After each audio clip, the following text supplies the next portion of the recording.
Никак, потому что я не могу купить ванилин. Говорят, хорошее средство – это жидкий ванилин.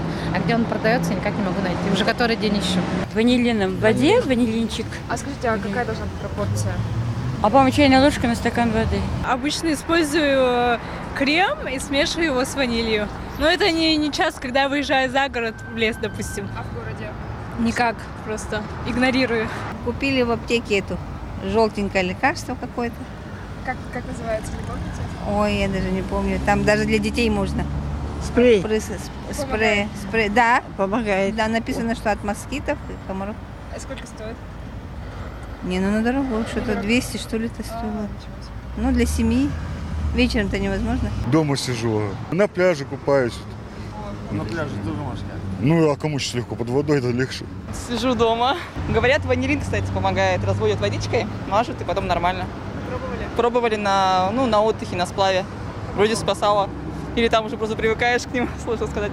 От мошкары никак, я поддаюсь ей, больше никак. Нету никаких способов. Я не мажусь, отгоняю рукой, машу. Мешает, конечно, ну я привык. Я же как бы дикарь. Хорошо, спасибо большое.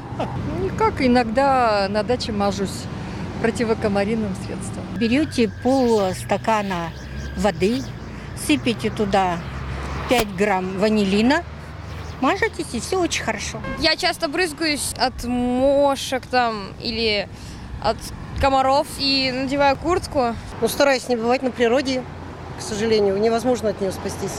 Пробовала все, и ванилин, и всякие дымовые, ну, не спасается.